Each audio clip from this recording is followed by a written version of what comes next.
Let's meet our guest. For 15 years, he was a foreign correspondent for the New York Times. He's the author of books including War is a Force That Gives Us Meaning, Death of the Liberal Class, and Days of Destruction, Days of Revolt. Journalist, author, activist, Chris Hedges. Thank you. Thank you for joining us so much today, Chris. I have been looking forward to talking to you for a long time, in part because, as you are well aware, there is a certain, heterodoxy in the media. And those of us who occupy the broad left, it can be a very isolating experience in general. But when I listen to you, there are a few figures who I listen to who I feel I have as much identity of spirit and politics with.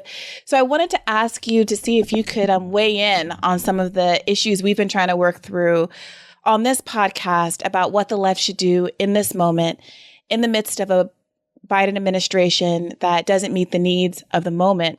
And at a time when a lot of the kind of active spirit of last summer and the spirit of pushback that existed under Donald Trump has largely dissipated, even among some factions of the left who seem to have adopted the view that all that needs to be done, or the bulk of what needs to be done in this moment, is to kind of rally around the progressive members of Congress, work hard to elect more progressive members of Congress, and to kind of abstractly organize. At the same time, there's a acknowledgement that organizing is very difficult right now, given low union participation rates and the absence of the kind of structures that the left broadly used to be able to rely on. So what do you make of this current moment, and what our priorities should be for advancing some of the issues like climate change, for instance, that really can't wait? Well, I think it's important to recognize, and I think the $1.9 trillion COVID relief bill, the American Rescue Plan, kind of made this clear, that the Biden administration and the Democratic Party have no intention of addressing the structural inequalities. They wouldn't even raise the minimum wage to $15 an hour. They won't impose taxes or regulations on corporations with a billionaire class, which saw its wealth increase by $1.1 trillion since the start of the pandemic. They have used the bill to funnel tens of millions of dollars to our for-profit healthcare system, rather than reforming that system and establishing single-payer universal healthcare for all. It has its language, its bellicosity, both in the Middle East, towards Iran, towards China, has, I think, illustrated that they will not cut this bloated military budget. All of the structural issues that created the massive social inequality that gave rise to a figure like Trump are not being addressed, and that's very dangerous. This kind of sending out checks for $1,400 to about 280 million Americans, extending unemployment benefits at $300 a week until the end of August, giving this tax credit. I think it's $3,600 for a child under the age of 6, $3,000 for children between 6 and 17, starting in July. All of this money is going to get swallowed by landlords and lenders and medical providers and credit card companies. So it's a one-off. And that frightens me, because I think it's this social inequality that gave rise to a figure like Trump, the betrayal by the Obama administration. And so when you talk about the left, I think the Democratic Party has been quite effective, not just in the last presidential campaign, but going back, all the way to the Bush administration, in frightening progressives in the left into backing a party that is a wholly owned subsidiary of corporate America. So part of that is the idea that everyone should vote blue no matter who, which, we've talked about on this podcast a lot. You're one of the few people who didn't kind of fall in line and encourage people to vote for Joe Biden. I wrote an article last year about the need for some kind of litmus test and, making the, I think, pretty obvious argument that if you declare kind of a priori that you're going to vote for whomever has a D next to their name, no matter who they are, what they do, whether they're a Bloomberg figure that might as well be Republican, and there's a credible argument that they could be even worse than Trump, then what does it mean? What are we saving the country from exactly? And as I'm sure you're aware, that kind of argument gets a lot of pushback, right? Yeah. What would you say? It feels like we keep coming up against the same issue, including over the $15 minimum wage, where there are these tension points where either elected representatives or people, organized masses of people themselves, can withhold the vote, can force a vote on something like Nancy Pelosi as Speaker of the House or on the $15 minimum wage to gum up the works in the way that moderates like Joe Manchin seem to have no hesitation to do. Do you think it's necessary for us to progress, to be willing to draw those kinds of lines in the sand, to adopt some kind of litmus test and be willing to be more adversarial in our approach? Well, we should have done that a long time ago. So 1994, the Clinton administration passes NAFTA, which is the greatest betrayal of the American working class since the Taft-Hartley Act of 1947. And we should have walked out on the Democratic Party then. What Clinton and Tony Coelho and others did is transform the Democratic Party into the Republican Party. Obama picked Biden as his vice president because he votes Republican. He in essence, is a Republican. His long years in Congress have illustrated that. I mean, even to the point where he was anti-busing and has called for cuts in Social Security and the horrific crime bill that exploded our prison population and militarized our police. Biden was instrumental, including writing the Patriot Act. So the problem with progressives on the left is that they never draw a line in the sand and they keep walking backwards. And each administration gets worse. I mean, what Clinton did is transform the Democratic Party into the Republican Party, the party of law and order, the party of aggressive foreign policy and wars, the party of austerity. It was Clinton that destroyed our welfare system. It's Clinton that deregulated the FCC and allowed a half dozen corporations to seize control of the airwaves. It's Clinton that ripped down the firewalls between commercial and investment banks by revoking the 1933 Glass-Steagall Act. All of that was Clinton. Obama's assault on civil liberties, of course, continuing the Clinton policies. I mean, there's complete continuity on almost every issue between Bush and Obama. With this exception, Obama's assault on civil liberties were worse than those under Bush, his misuse of the Espionage Act. So the problem with progressives on the left is they don't stand for anything. And that has hollowed out the left. I have not voted for a Democratic candidate since 2000, when I started voting for Nader and eventually was Ralph's speechwriter. And I think Ralph was right, that at that point, the only way to put pressure on the Democratic Party was to pull 5, 10, 15 million people away into a third party and force the Democrats to respond. Politics is a game of fear. And we just don't have any counterweight. And because we don't have any counterweight, the country has undergone what John Ralston Saul calls a corporate coup d'etat in slow motion. And it's over. We get to pick which wing of the corporate party we want. We want this nativist, racist, Islamophobic wing flying the Confederate flag, or do we want the polite Hillary Clinton, Barack Obama, Joe Biden wing that talks about diversity, but only diversity in terms of those who are willing to serve this system, which is just a species of corporate colonialism. I just want to clarify one point. You mentioned that Obama's violations of civil liberties were more egregious than Bush's. By what metric? Well, first of all, the use of the Espionage Act to shut down whistleblowers, misuse, up until the Obama administration. It's a 1917 act passed by Woodrow Wilson, the equivalent of our British Foreign Secrets Act. So it's designed to punish people who give information to a hostile power. It's not designed to go after whistleblowers like John Kiriakou or Edward Snowden. Obama used that 9 times during his administration. Obama misinterpreted the 2002 authorization to use Military Force Act as allowing the executive branch to serve as judge, jury, and executioner and carry out targeted assassinations through militarized drones against U.S. citizens. It was Obama that passed Section 1021 of the National Defense Authorization Act that overturned the 1878 Posse Comitatus Act and permits the U.S. military to act as a domestic police force. All of that came under Obama. In, I believe, 2012, you as a private citizen sued the Obama administration. Could you describe for our audience what that lawsuit was about and how it that was over Section 1021 of the NDAA. Obama signed it into law at midnight, the last day of 2011, I guess assuming nobody would notice. And the lawyers, Bruce Afron and Carr Mayer and I, took it to federal court, the Southern District Court of New York, and we sued the Obama administration. We didn't think we were going to win. We just did not want that further erosion of constitutional protection and that firewall that prohibited the military from being deployed to American streets. And I should add, being empowered to carry out extraordinary rendition of U.S. citizens, stripping them of due process and habeas corpus, which that section allows them to do.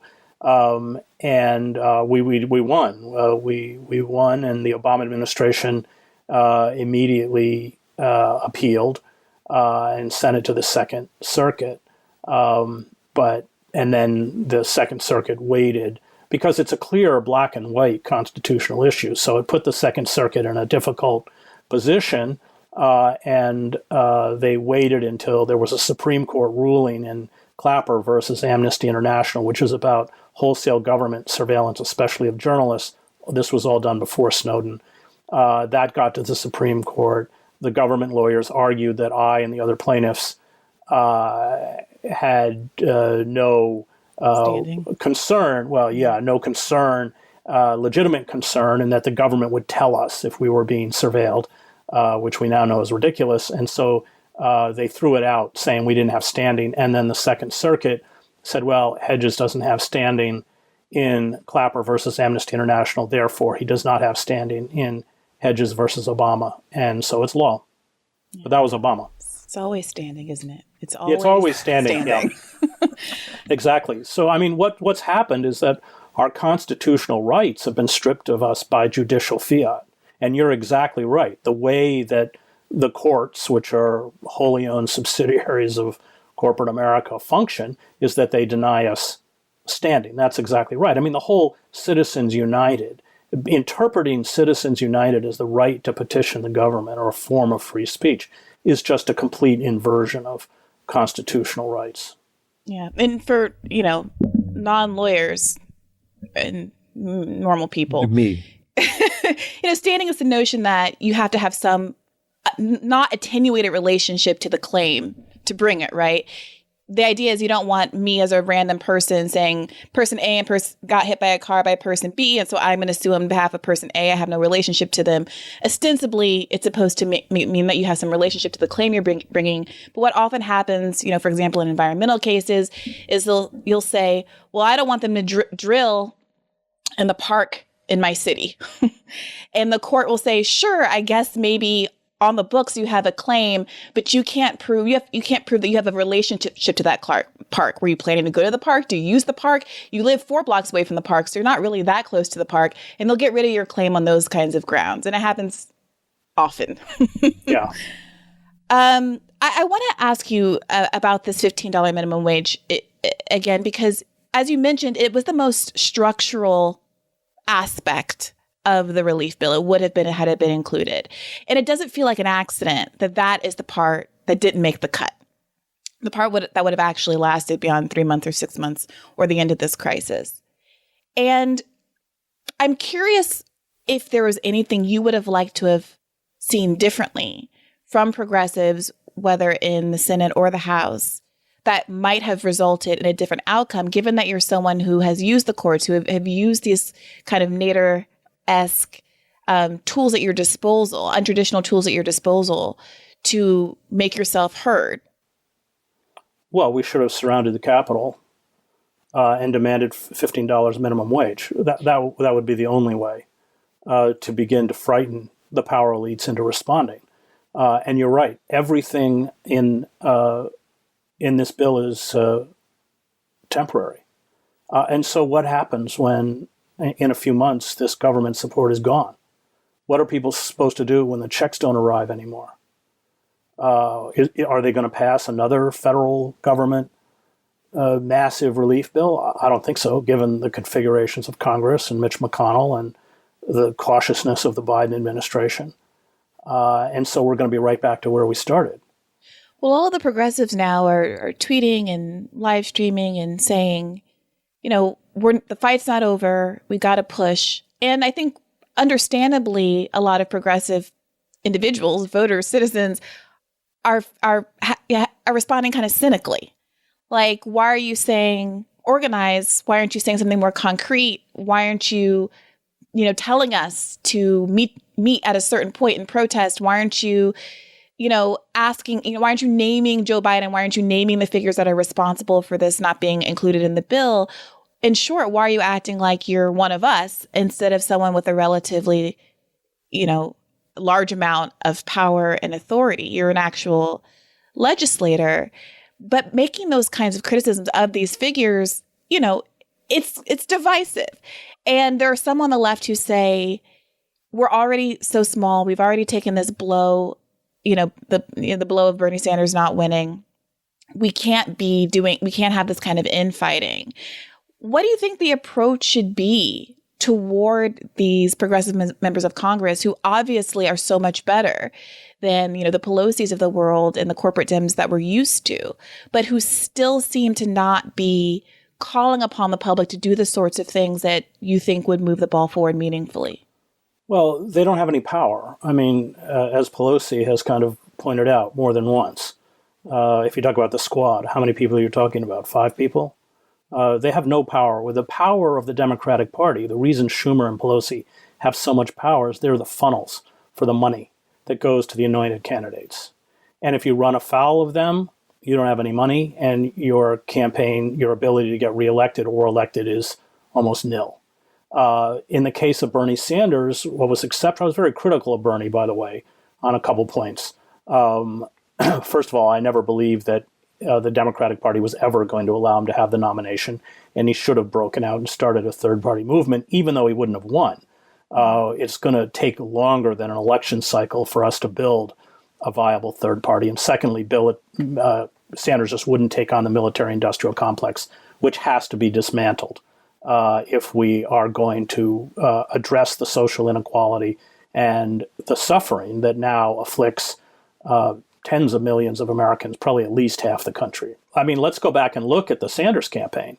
You had Lloyd Blankfein, the former CEO of Goldman Sachs, making it very clear, along with other major Democratic Party donors, that if somehow Sanders got the nomination, they would vote for Donald Trump. Now, Donald Trump was an embarrassment to the empire. They wanted to restore the kind of decorum and gravitas that an Obama had or even a Bush had, and that Trump had destroyed, and that Biden would. But they could live with Trump. They could live with the Trump policies.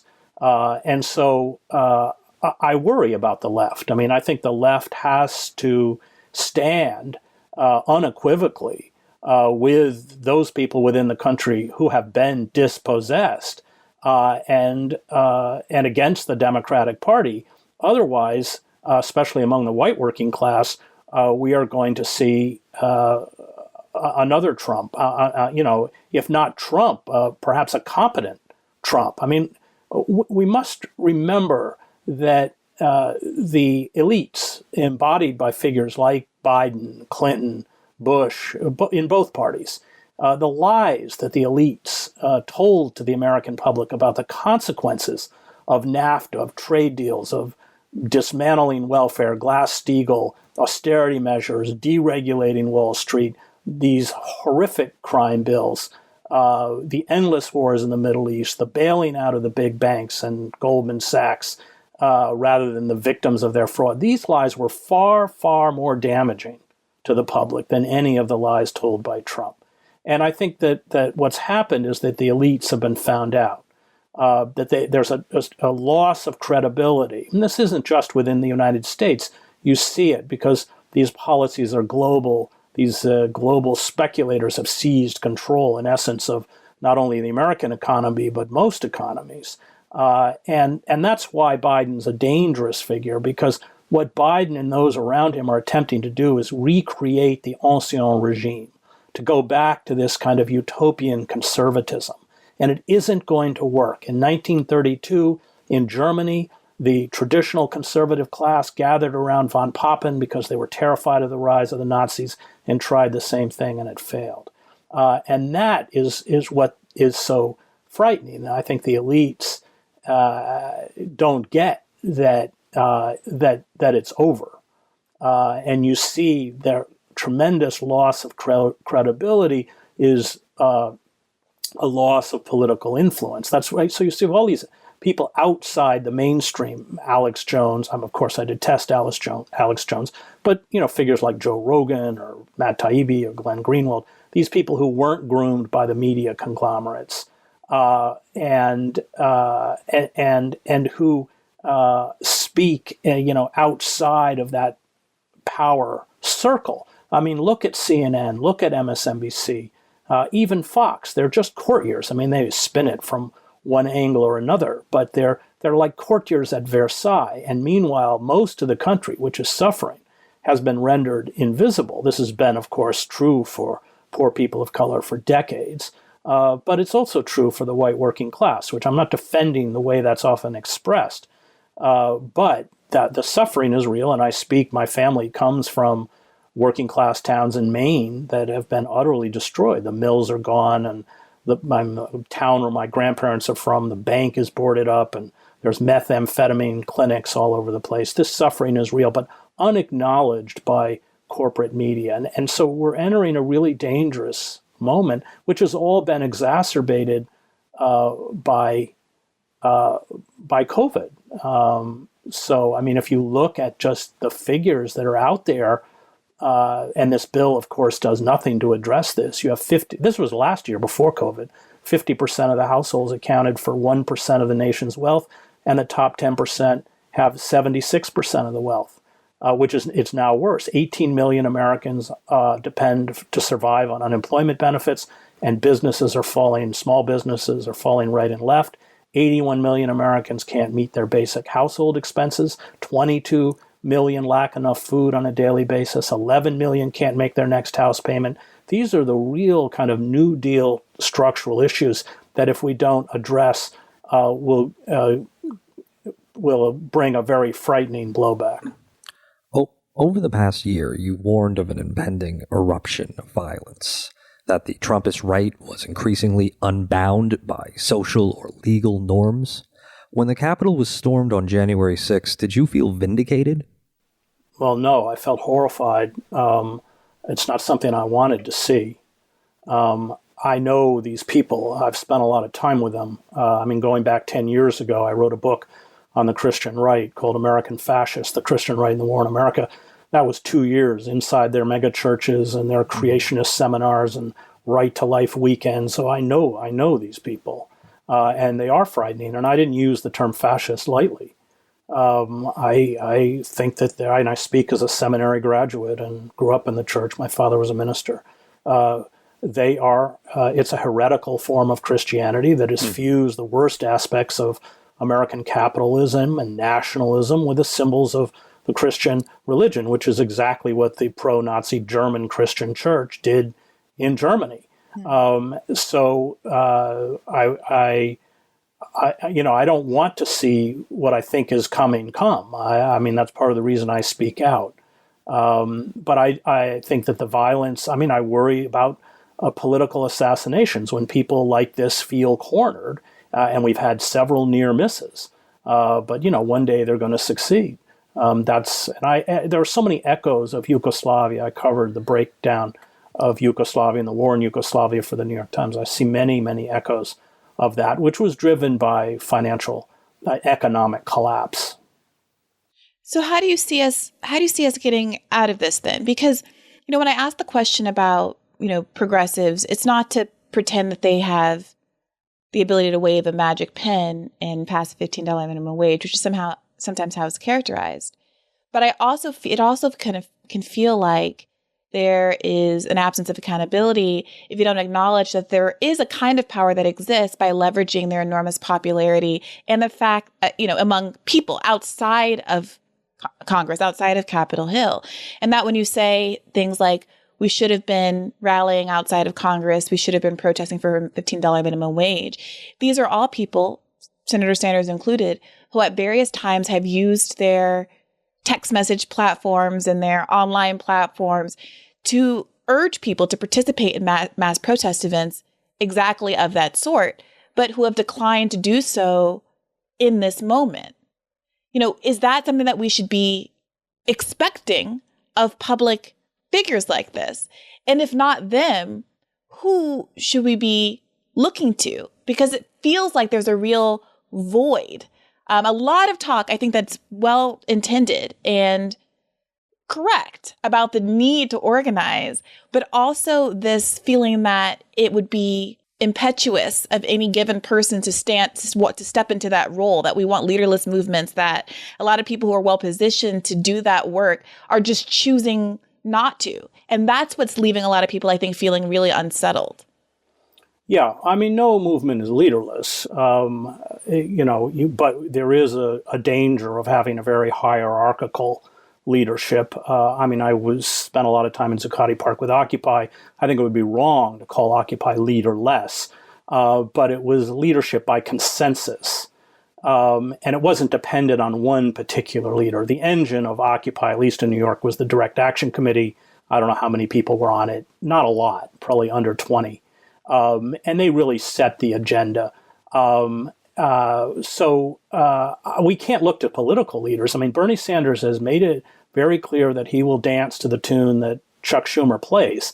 I think that was Bernie's political mistake, although Bernie's not wrong. I actually spoke to Bernie about it with Shama Sawant, the Socialist City Councilwoman. We did an event the night before the climate march, before he announced in 2016, and Shama in particular really pushed him to run as a third party, and Bernie's answer was, I don't want to end up like Nader. Now Bernie's not wrong.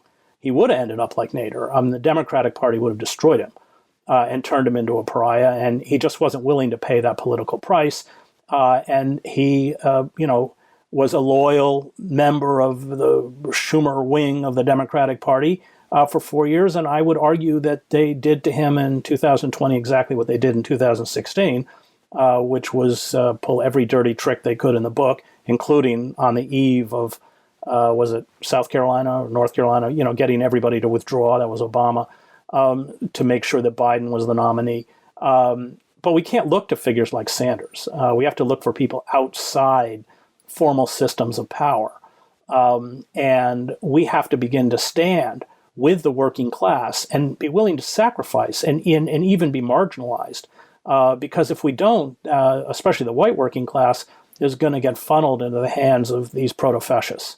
And I think that is the mistake of the left and progressives. I mean, the old radicals, the old communists, the old wobblies, even the old socialists, the old CIO, they wouldn't have played this game with the Democrats. And we have to stop playing it as well. Have you given any thought to how to get around the obvious media narrative that says, we all heard it. If you don't play the game, if you don't vote for Biden, you are enabling fascism. You are enabling Trump. I think I'm in complete agreement with you about the power. Obviously we're all powerless. Everything's terrible. Yes, but to the extent that there does seem to be something that the corporate parties are afraid of, it is third parties. And you see it in all of the ways that they work to disempower them further. You see it in the ways that they make villains out of figures like Ralph Nader and Jill Stein. And way farther down the list, random people who were anonymous but happened to vote for Jill Stein in 2016. So I'm asking this question because I'm curious how you get a meaningful number of people to actually do that in a way that can be framed, not like you are the one throwing the country to Trump, you are the one who's indifferent to the needs of the marginalized, et cetera, which is what goes on now and how third party voters are characterized now. But the Democratic Party had a choice to meet our needs. And it chose fascism instead, because meeting our needs meant undermining the oligarchy in a way that they were not willing to compromise on. Is it have you given thought to how, as a media person, how we can start to win that rhetorical battle?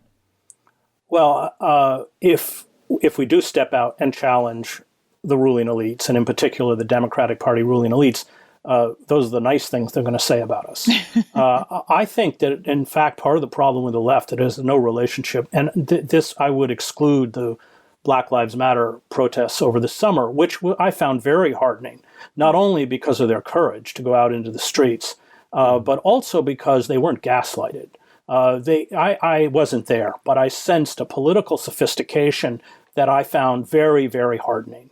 They didn't care whether Nancy Pelosi wore a kente scarf or the mayor of Washington painted 35-foot high letters on a street saying Black Lives Matter at the same time she was calling for a $50 million increase in the police budget. They didn't care if cops took the knee. They got it. So I think the part, let's talk about the white liberal class, which is the majority. They don't know people in prison. They don't know people in the inner cities. They don't have any relationship with the oppressed. The oppressed are an abstraction. So I've taught in the New Jersey prison system for a decade. Half of my students would not be in that prison, but for Biden and Clinton. And how can I walk out of the prison and vote for Biden?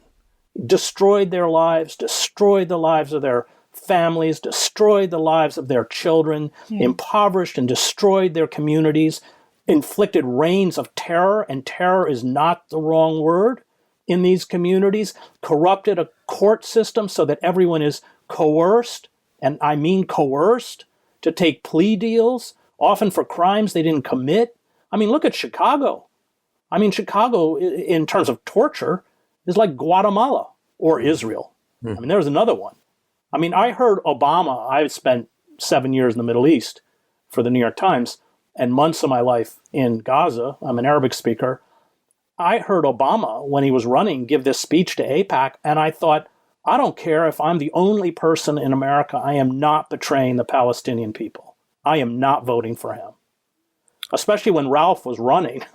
And so we have to begin to stand firm around these moral issues that have inflicted such misery on people within the country, and that's the first step. But we're not there yet. And yet, most of those people from those protests, I would suggest to you, Chris, did go ahead and vote for Biden. I think it was great that the protests were multiracial.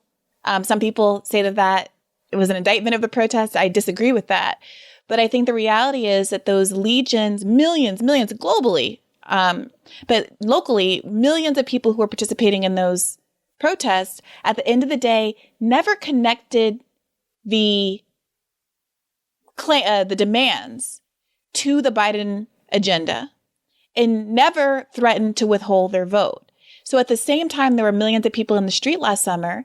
We had the, DNC, the National Convention, where Democrats were talking about how they were also tough on crime, how, defund the police was going to get Trump reelected.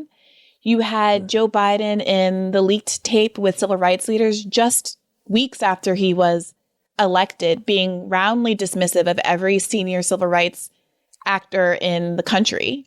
And then when the tape was leaked, when the call was leaked, no pushback, no embarrassment from the participants in the call, who basically, people I have enormous amount of respect for, like Sherrilyn Ifill, who pushed back against Biden in that call more than others, who ultimately was ignored. And she said, here are executive actions. Here's things you can do for criminal justice issues that you can do independently with executive authority. And Joe Biden says, I'm not going to use my executive authority. And also, defund the police is bad, a complete non sequitur. But clearly that's a touchstone that he likes to go to.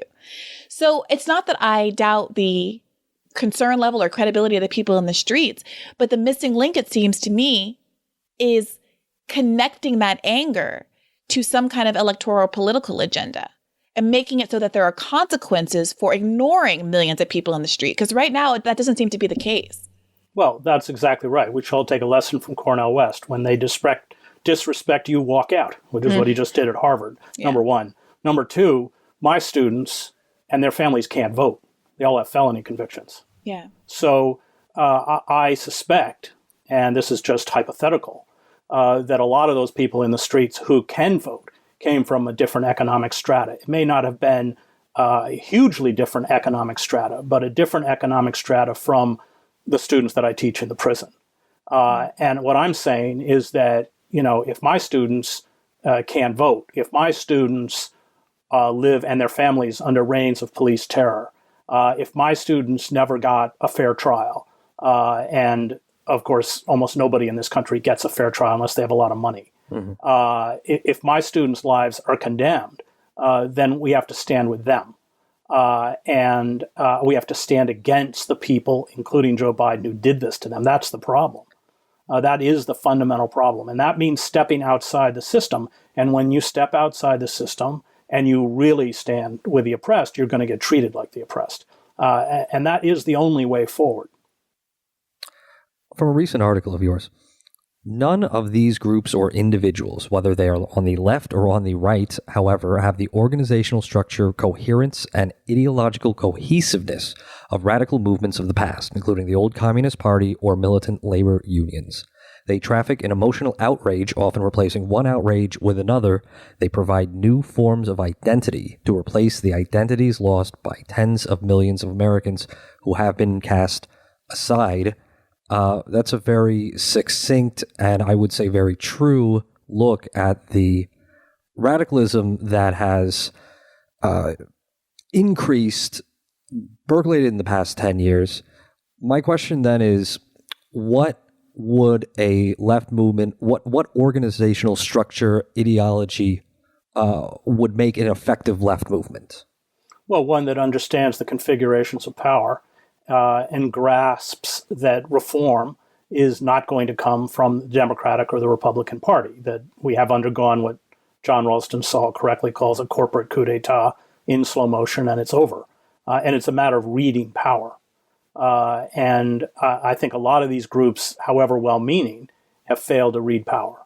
They still think that, despite, for instance, all of Obama's policies, that somehow he's receptive to a progressive agenda, which he never was. First of all, he's a product of the Chicago political machine. Remember, when Obama was a state senator, there was all that stuff with Burge and the torture in Chicago. Obama never said a word and then came out and backed Daley's re-election campaign. And Daley had been the attorney general when we're talking about dozens and dozens of people were being tortured with electric cattle prods and electric shocks and, beaten, severely beaten and suffocated with plastic bags, especially in Area 2 in Chicago. So, we have to embrace a radicalism. Lenin said, we have to be as radical as reality itself. And what he meant by that is when you look at with the cold lens of what your government does, and not just what it does to poor people, but what it's doing to Muslims in the Middle East, what it does within our prison system, what it does to children who go to bed hungry, then you have to respond with the same kind of radicalism. And we need to recover that radicalism going forward, which means really accepting, certainly becoming a pariah. And with the ability of the surveillance state to monitor us, this will be very, very difficult. But it is absolutely imperative. I mean, as soon as the Democrats caved on the minimum wage, we should have rung the Capitol with tens of thousands of people, and because that's the only way these people are going to respond. And I saw communist regimes. I covered the revolutions in Eastern Europe. 500,000 people in Alexanderplatz outside the Communist Party headquarters. 500,000 people in Wenceslas Square in Prague. Even the most despotic regimes are frightened. And then I covered Romania, where the crowd turned on the Ceausescus and they couldn't get to the roof fast enough to get a helicopter out of there. That's what we got to do. It's difficult. I mean, it was hard enough before just on a logistical basis. But now, post 1/6, I feel like there's this whole weird valence to any calls to do that, which suggests that you are you're comparable to the right-wing insurrectionists. I personally have been called in at least 2 articles now, sympathetic to the right, or wanting to accused of, wanting to take a cue from the right, because I agree that a certain level of direct action is going to be necessary. And maybe the answer is just ignore it. Who cares? They're going to say what they're going to say. But I think who's going to make the call is basically the issue.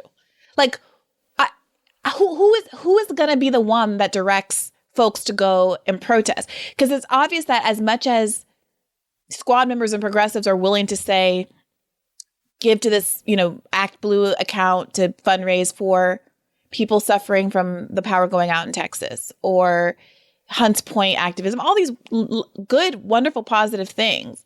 And they might even say, come participate in, a friendly pride event or something like that. They aren't willing to so much as say the name of their colleague that is obstructing mass benefit of, programs like $15 minimum wage, much less say come protest them actively. And all of the hope that we had in the AOCs of the world, who opened their tenure in Congress by participating in a sit-in in Nancy Pelosi's office, I don't see that coming from them. I also don't see it coming from certain left organizations, including DSA, who, I learned in the Force the Vote debacle that they don't ideologically support mass marches at the Capitol because it's expensive. Organizations like NNU, others who have been the leaders of the Medicare for All fight, chose in that moment not to choose that lane of activism. Maybe they might at some point in the future, but it doesn't exactly inspire confidence that they will. So that's the issue. It's not that I disagree at all about the approach, but I think where I'm stuck and where a lot of people are stuck is that there doesn't seem to be anybody well-positioned. Black Lives Matter leaders, in many ways, the figureheads who have been identified with Black Lives Matter are very much enmeshed with the establishment. And you see them, I don't mean this as an attack, but you see people like Tamika Mallory performing at, what was it, the Grammys last night or the night before, as part of like a Black Lives Matter themed musical performance. Right? Right. There's been a lot of commodification of the protests from last summer. Yeah, you're right. You're right. I mean, but can you imagine Malcolm X doing that? I really hope not, but time I is a beast. can assure you that it wouldn't happen. So where's Malcolm? Where's the new Malcolm? Probably locked up. Oh dear. I mean, you should see the students I have. I teach to Rutgers. I mean, I've said it many times, and people think I'm just being nice to Black people, but it's totally true. My students could bury the kids I've taught at Princeton. There's no comparison. The whole level of discussion begins at a place the kids in Princeton are not even cognizant of, because they don't even know how to ask the questions. Because these people understand America. They understand the judicial system. They understand white supremacy. They know institutional racism. They know why the police are militarized. And it has nothing to do, of course, with justice. It's because these places have been stripped of all meaningful employment, and prisons and police are the 2 primary forms of social control. They're locked up. I mean, they're locked up, especially if they're of color. And the other point you make is very important about what happened on the 6th, because what was the response of the corporate state after the 6th? It was to criminalize speech, and not for the right wing. 205 laws are being considered in 45 states to curtail the right to peacefully assemble and protest. And they're doing that by expanding the definition of rioting, heightening the penalties for existing offenses, creating new crimes associated with any form of public assembly. And that's Arizona, that's Arkansas, that's Minnesota, that's Oregon, Oklahoma, Mississippi. I mean, there are laws in Oklahoma, Mississippi, and Florida that would give drivers the green light to, quote unquote, accidentally run over protesters who are preventing them from fleeing a riot. That's what's coming. And they're there. I mean, I teach them. I mean, I've taught both in the men and women's prison in New Jersey. They're there. But and they're not fooled by the Democratic Party, not for a minute. But they've been so effectively shackled. I mean, quite literally. So, I mean, August Wilson said it. I mean, the greatest black warriors in America are in prison because they tried to get for their family what their family needed when there was no other option. That is right. So I think we have to stand with those people, even if it's, if it appears to be utterly ineffective, because that's the only route. And you're right, we will be attacked. I mean, that's a good reason not to be on social media, which is why I'm not on social media. I'm not on Twitter. I don't have a Facebook page. There's a Twitter account, but somebody else runs it. I can't read Twitter. So we just have to stop caring what they think. We just have to stand. I mean, a $15 minimum wage. Imagine what that would have meant for everyone, but for the white working class. That would have been to just turn on the Democratic Party when they betrayed that promise, would have been a statement. In fact, the left, by being so spineless, is essentially removing itself from the political configurations and only ensuring the rise of another demagogue, but this time probably a competent demagogue who won't, when they carry out a coup d'etat, mess up.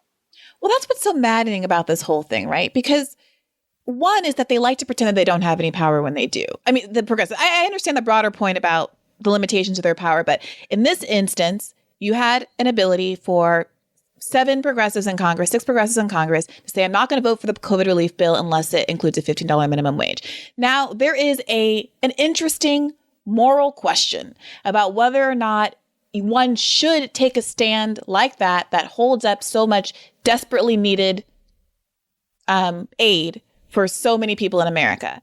But obviously, the leverage comes from the fact that there are so many people in need and that there are political costs to being perceived as not allowing that to go through for the people who are blocking the minimum wage as well as the people who are blocking the bill because it doesn't include the minimum wage, right? It goes both ways. And there's no confidence from my perspective. There's no confidence in the public that the public will side with the people who want the minimum wage in the bill over the people who want the minimum wage out of the bill. And then the Democratic Party, as we've discussed in this program, did a lot of work to try to obscure the causality of why the $15 wage wasn't in the bill, really emphasizing the parliamentarian, emphasizing the role of Kristen Sinema and Joe Manchin, pretending like, palms aren't greased and deals aren't done and senators aren't persuaded ever, pretending like it's normal to have that kind of defection within parties, as opposed to convenient for Democrats to always have a foil to gum up the works that would prevent any structural change from actually happening, right? So all of this is going on. But at the same time, we do have a larger than ever number of genuinely unbought, grassroots funded Democrats, progressives, in Congress who did have the power in this moment to clarify the power dynamics, which are so often obscured in Congress. They don't do it. And now the left is in a position where it has to ask itself whether it's willing to make enemies of those people. I mean, I don't want to say make enemies because that's how they will characterize it, and it's absurd. But to frankly put pressure on those people. In a way that, go ahead, please. I think what you're saying is if they don't do it, we got to do it. I don't look at AOC as an enemy. She's been bought. I mean, Well, what do you mean by that? What do you mean when you say that? Well, I think her heart is probably in the right place. I don't know her. I never met her. But I don't look at her as an enemy the way I look at, Tom Cotton or somebody, or Mitch McConnell as just, two of the most venal human beings who ever walked the planet, along with Trump and Stephen Miller, who looks like something out of a Bela Lugosi film. But I think we have to be clear in terms of our understanding of how power works, that these people have been emasculated, and they've shown it. They have decided that their political career is more important than confronting the monolith, and so they're not going to confront it. Do you really think that's what's going on with people like... Yeah, Pelosi, these are, forget the public face. And I mean, I work for the New York Times, so I got a good look at what the inside of the machinery looks like. And these people are really vicious, vindictive figures who will destroy you if you cross them. So and AOC and everyone's figured that out. So when someone like AOC says, I would rather be a one-term congressperson, this is what she's saying when she's running. I would rather be a one-term congressperson than to forsake my values. I understand over time, even someone like Biden who, wasn't, the grand scheme of Congress, didn't come from an affluent family, political family or anything like that. Once you're in there for 30, 40 years, yeah, you're invested. That's how you make your money.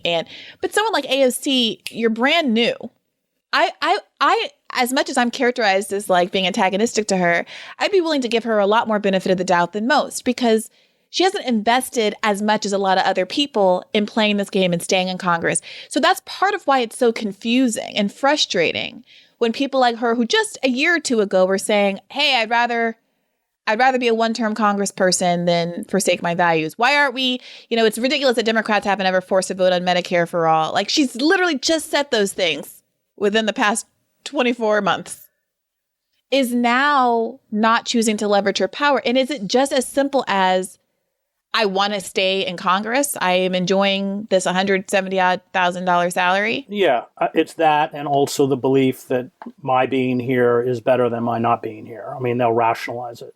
See, I think that's more of it. I think that it's very easy to say, I am doing some good, a good deal of good. And then that's better than me not being here at all or being replaced by someone who's a lot worse. Yeah, but she's powerless. Within the structure, she has no power at all. I mean, she has a media presence because Fox News gives it to her. They need a foil. They needed a foil for Trump. She was the foil. Right. And the fact of a certain kind of independent democratized media, I would argue, you can say what you want about Twitter, but AOC has more Twitter followers than anybody in Congress. Well, to quote Noam Chomsky, what can you really communicate over, 177 words or something? Well, we got 240 characters now, so you can get a little paragraph going. Well, there you go. It is. But the idea is, if you're saying, though, Chris, if you're saying that the problem is nobody's calling for mass protest, and AOC has 14 million Twitter followers or whatever it is, and we have seen the demonstrated power of her sending out a tweet and collecting millions of dollars overnight and directing millions of dollars of aid and getting boots places. She can do that. So I don't think it's fair to say that just because these people don't have power internally. I agree with you. They don't have power internally, but that's why they should be using the power of the people. But they won't because they'll be destroyed. They will end up. Bernie's not wrong. The machine will destroy them. I mean, look what they did to Cynthia McKinney. Yeah. I mean, there's a long list. That was largely over Palestine. Right. I mean, they're very unforgiving. I mean, you can just see example after example going all the way back to George McGovern. To 72, he gets the nomination. The Democratic leadership and the Republican leadership unite to destroy him. And then they take down his Senate seat. And he's out. He's finished. I guess so she's figured the game out. And if she were to start calling for mass protests, they'd crush her. And she knows it, so she won't. I guess I want to talk about that in more concrete terms, because I understand if someone has, your kid in a locked safe somewhere with a gun in their, I mean, like, obviously that there's a level of coercion that I would expect everyone to cave in. But if we're talking about you don't get to be in Congress anymore, you get Ralph Nadered. You're a pariah. People are mean to you. I remember he came to speak in college my freshman year, and I was excited to go see him. And then he was getting booed. This was 2003, 2004. So, and he got booed, and it was a whole kerfuffle. Like I get that. I get that.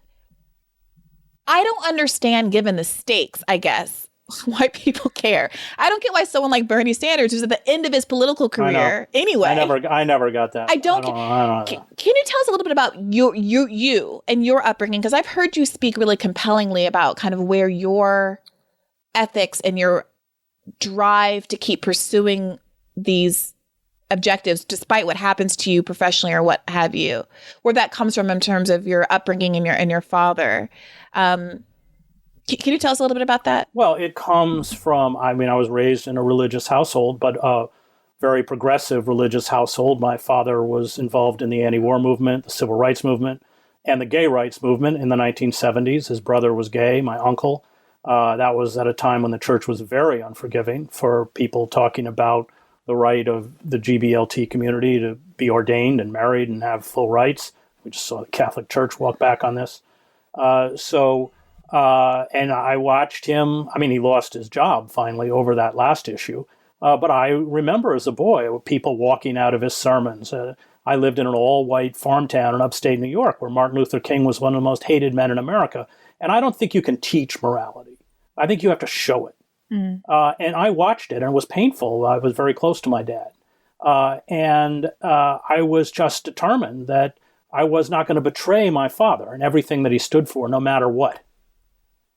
And that meant just standing unequivocally with people who were being oppressed, whoever they were, wherever they were.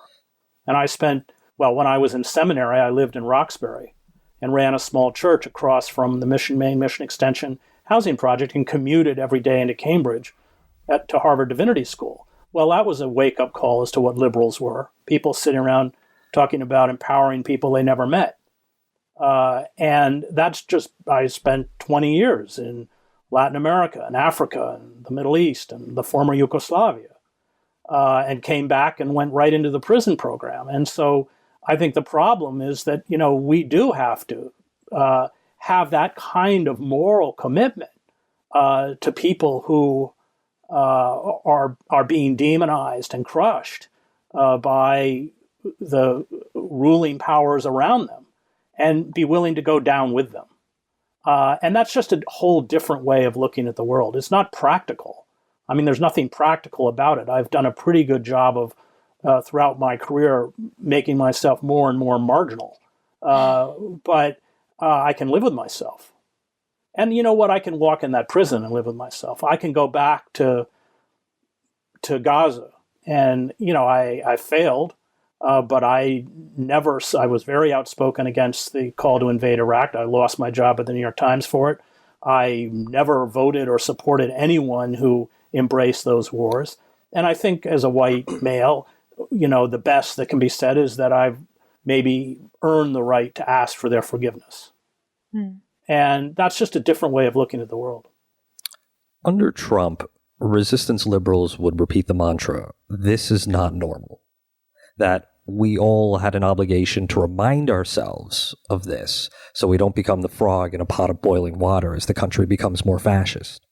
But as long as my adult life, I've seen domestic surveillance, endless wars in the periphery, military vehicles patrolling the streets, and recently, refugee kids in cages, COVID deaths, the Capitol being turned into a green zone, how these formerly abhorrent, unthinkable things have melted into the background of daily life. What is this process of normalization in your view, and how do we put an end to it? Well, that is exactly the point, and it gets to the earlier Lenin quote of being as radical as reality itself. And you're right, it has been completely normalized and accepted, all of these forms of barbarity. And barbarity is the right word. I just can't get over the prison system. We drive by those prisons, many of us. And nobody ever asks what's happening to the inside. And so, yes, there is a kind of acclimatization to the horror. And that's dangerous. And I think that that has created the kind of political devolution that vomited up a figure like Trump.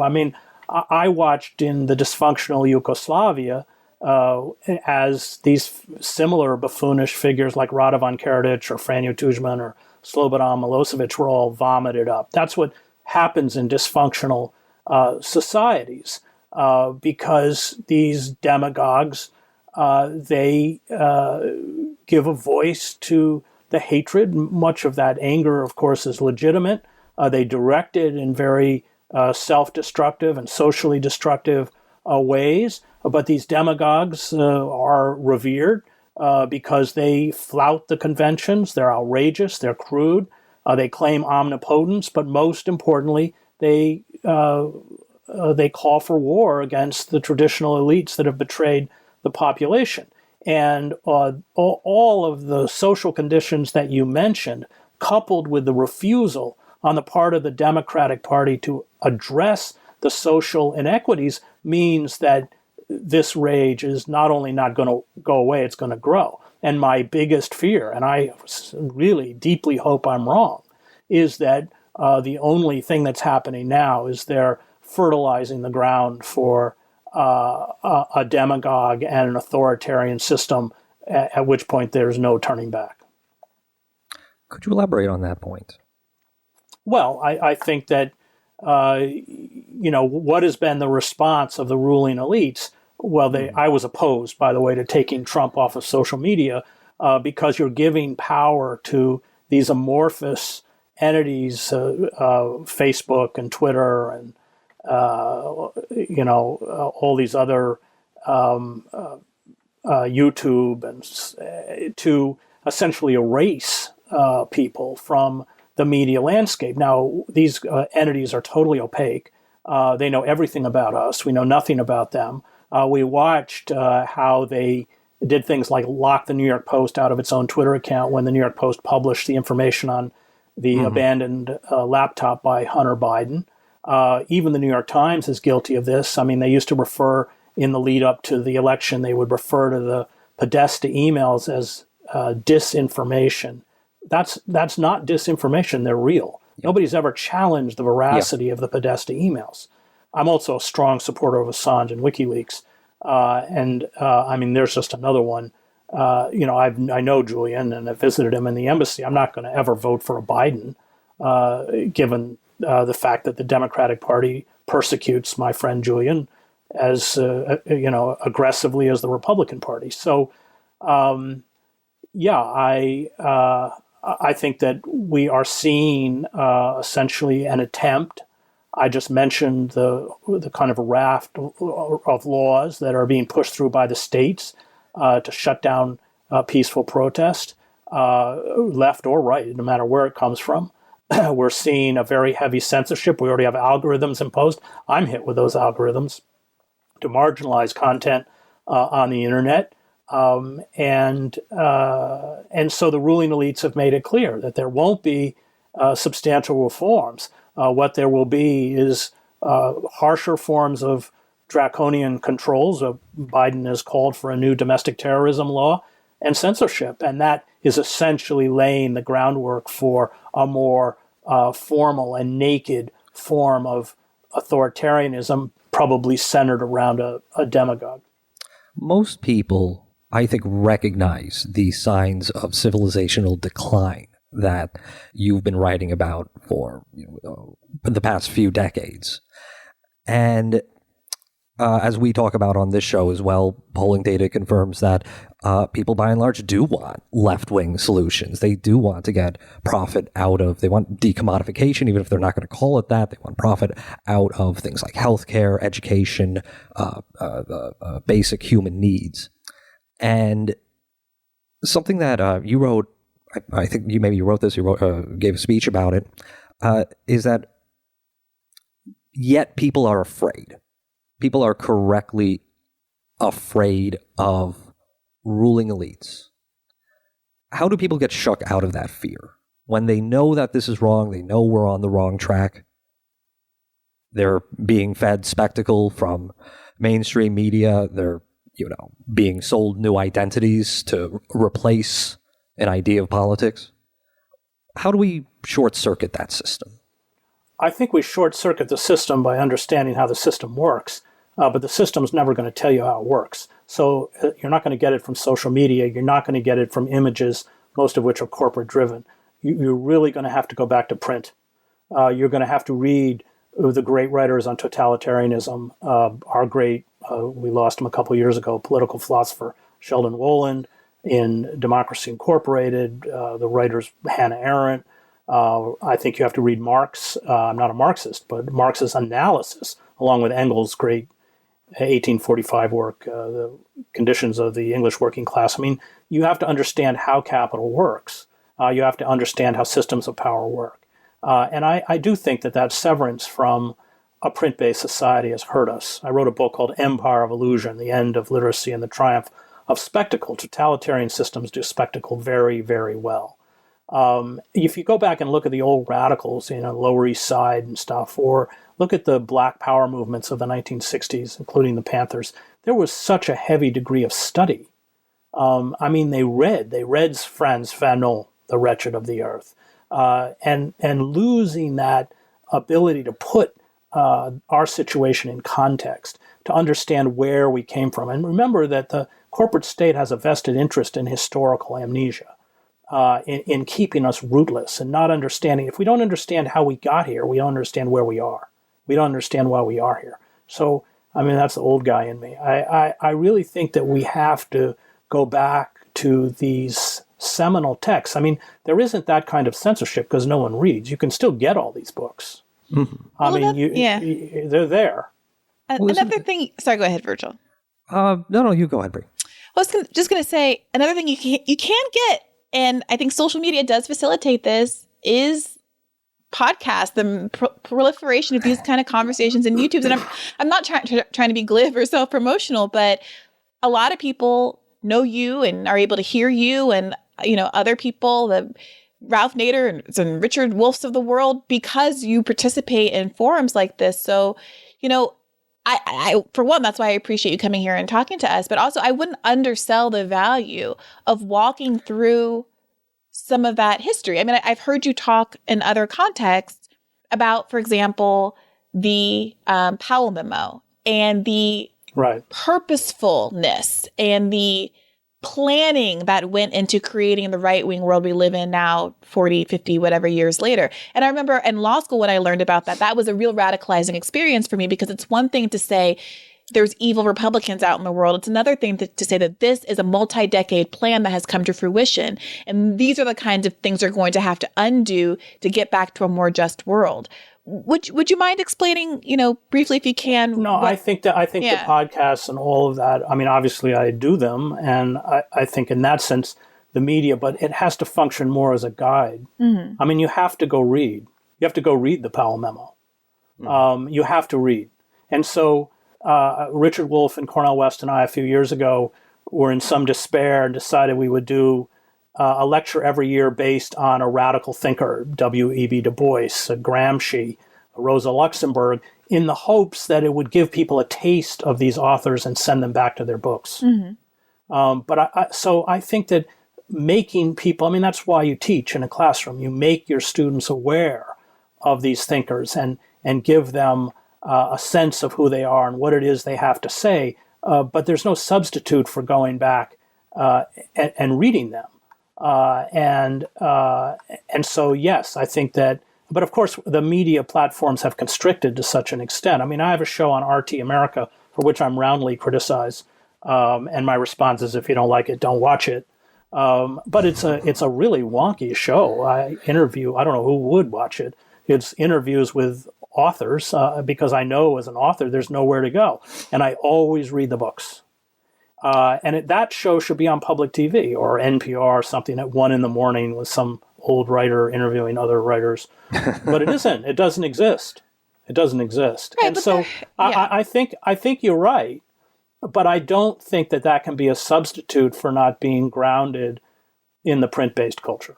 I think that's fair. I also think that there's people like No Name, who's a hip hop artist who has a radical book club that has gotten a lot of people into reading, radical left material that might not have if not for her social media presence and obviously her having a platform. You're exactly right, and that is why it's worth doing. Yeah. But you want them to go read George Jackson, I do, but sorry, go ahead, Virgil. I didn't mean to interrupt. Well, I was going to switch gears, but if you ever follow me, you should go for it. I was just going to pick up on something you said a little while ago, which was that that you read Marx, but you're not a Marxist. And I've heard you say that in other interviews. And with no dog in that fight, I'm just curious why you don't identify as a Marxist. Because I don't believe in the solution. Marx is just a form of Hegelianism. He's replacing Hegel's idea of history. as the route towards inevitable human progress with the proletariat. I take a much darker view of human nature. I don't think human progress is in any way inevitable, nor do I think it's necessarily going to come from the proletariat, nor do I think the state is ever going to wither away. Nor do I think that industrialized societies, Marx, even the Bolsheviks, all thought everything was going to come from industrialized Germany. I didn't buy any of that. However, Marx's analysis of capitalism is, I think, unrivaled. And so the first volume of Capital is, I think, essential reading. And then 18th Brumaire, there's a lot of other Marx writings that are important. But Marxism is about a particular power system or a way to achieve power that I don't buy. Well, this is a point that makes you one of the more heterodox thinkers on the left. Is it that do you believe in an essential human condition? Yes. Do I believe? I don't think human nature changes. I think the tools change. But I think that's why you go back and read the ancient Greeks. I studied classics. So you're talking about over 2,000 years ago, and they speak to you because there's an understanding, both within Greek drama and the Greek myths, as Freud understood, about the reality of human nature. And that's why the wisdom of the past is so important, because these great writers, these great artists, these great thinkers are grappling with the same kinds of issues. What makes the Greeks so interesting is they believe that moral dilemmas had to be played out in extreme circumstances. So you murder your father and marry your mother, kind of stuff. And I think that's right. So I don't believe that, unlike Steven Pinker and others, that we're perfecting ourselves or moving anywhere. I think that part of what's most important is, as Primo Levi and other writers have understood, is grappling with the evil within us. And I know, coming from war, that the line between the victim and the victimizer is razor thin. That, under the right circumstances, we can all become victimizers. And it's knowing that gives you a kind of protection. One of the things that's so frightening about the Christian right is that they externalize evil. Evil is embodied in the other, in the Muslim, in the non-believer who has to be eradicated. That's a very dangerous concept. I'm with Conrad. I think that we have to guard against the evil within us, and it's all of us have it. And human nature is something that is a constant. You've been a critic of the values of oligarchs who will gladly throw their principles overboard. Multiculturalism, due process, the old Enlightenment liberal values, if necessary to maintain their power. Does that presume then that there is another set of morals that should supplant what we could call liberal or neoliberal morality? Well, we have to be clear about what liberalism is. Neoliberalism and liberalism are antithetical, of course. Neoliberalism is just unregulated, laissez-faire capitalism. Ralph keeps saying, don't use the word neoliberalism. It's too confusing. But liberalism, and Chomsky's written the best about this, liberalism is a functional part of a capitalist democracy because it ameliorates the system. It acts as a kind of safety valve in moments of extremity to keep the capitalist system in place. And the classic example of that is Roosevelt. So Roosevelt understood that with the breakdown of capitalism, there was no jobs, then the government had to employ 12 million people, had to impose Social Security, had to lift the bans on labor unions.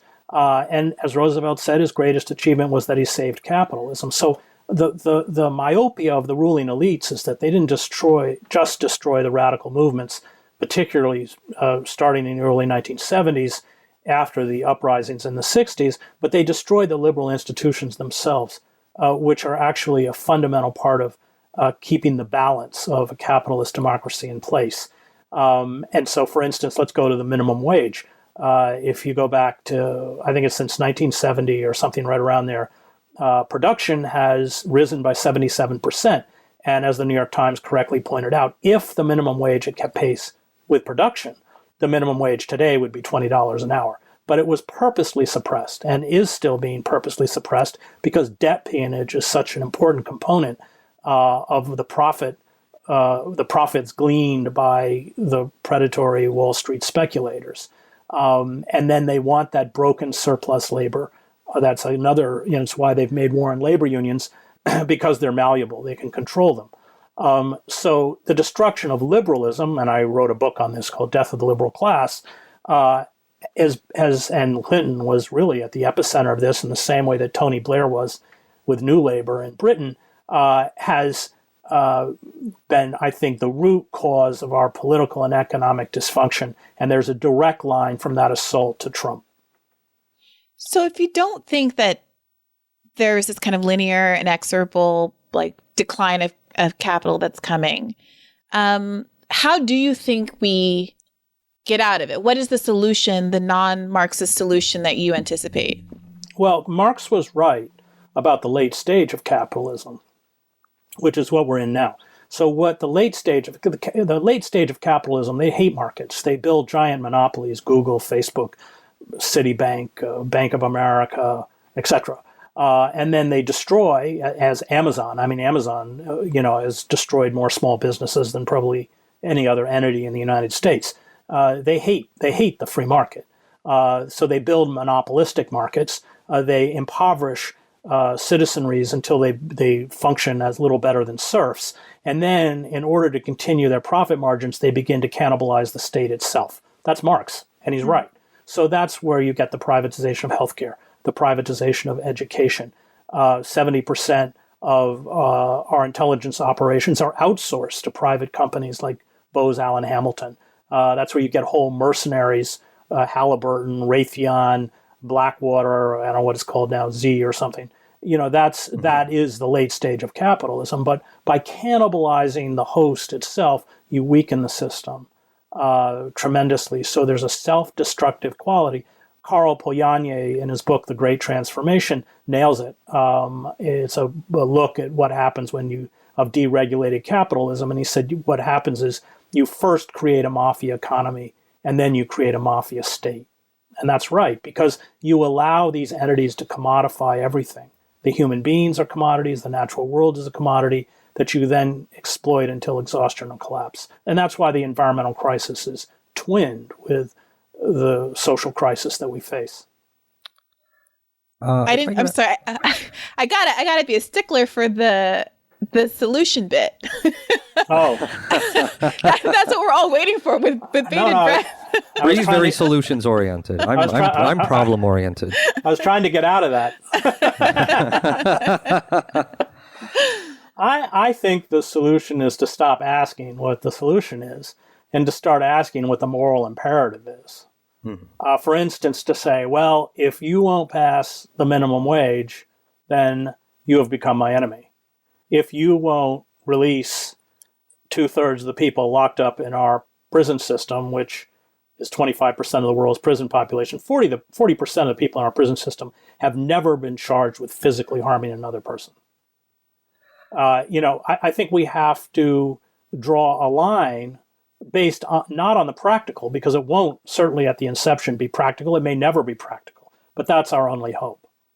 And it comes for standing up for our values, standing up for what we believe in. And I watched, for instance, throughout the world, in Eastern Europe and everywhere else, how these principled figures stood up in Palestine, in Central America. I covered the war in El Salvador. In Eastern Europe with Václav Havel. Václav Havel was a non-person from 1977 when he founded Charter 77 until 1989. I was in the Magic Lantern Theater with Havel every night during the Velvet Revolution. He was not a good speaker. He wasn't particularly charismatic, but everybody knew he wouldn't sell them out. Now, when you don't sell people out, like Fred Hampton, assassinated by the FBI in Chicago, then they are frightened of you, as they were frightened of Hampton. 21 years old. They're out there. They're there. But those people who can't be bought, those people who actually hold fast to a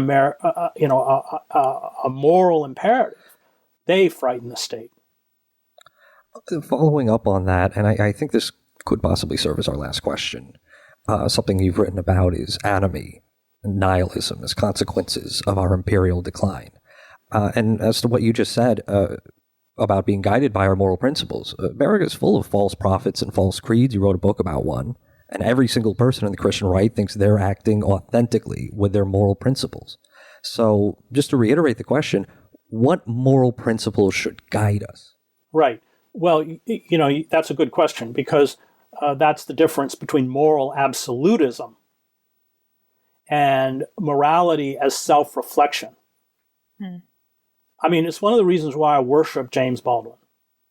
I don't think you can understand America if you don't read Baldwin, fundamentally. I mean, not only, although, Baldwin grew up in the church too, his father was a minister. He said and he was a child preacher himself. He said he left the pulpit to preach the gospel. That's a Baldwin quote. But Baldwin, the power of Baldwin, like George Orwell, is that he had that moral core, but he was so hard on himself. And he was even hard on the black community. He was just fierce. He was such a fierce truth teller. And of course, I would argue, so incredibly prophetic. And so it's a matter of how you see yourself. And if you're a moral absolutist, then you see yourself as the embodiment of good. And that is very dangerous. But if you grasp a moral imperative, you're constantly struggling with your own capacity for evil, and you know it's there. I mean, Baldwin writes this devastating essay. After Martin Luther King dies, he has a suit, and it's a new suit, and he announces he won't wear it anymore. And he goes, and a friend of his who was still poor in Harlem, he grew up in Harlem, writes and said, well, give me the suit. And Baldwin just castigates himself for having lost touch with his own community.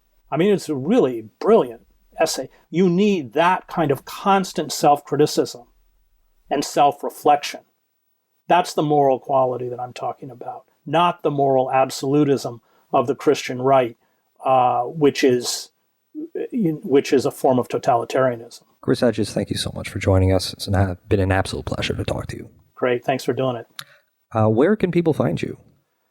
There is a Twitter account, Chris Lynn Hedges. It's run but it's not you.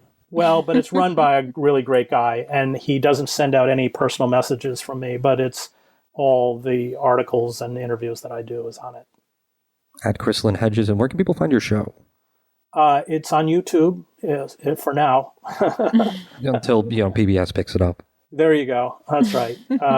So yeah, MSNBC. That's what I'm waiting for. Yeah, it's on YouTube, on Contact. Mostly, probably 70% are writers. Well, thank you. We will definitely include links to those things in the show notes, and we appreciate. We're going to encourage everybody to read. Okay, good. We're going to keep reading ourselves, but we appreciate you bringing us the Spark Notes version of some stuff here as well. No, that's important too. It's important too. Well, thank you, Chris, and please do take care. Not at all. Okay, thanks.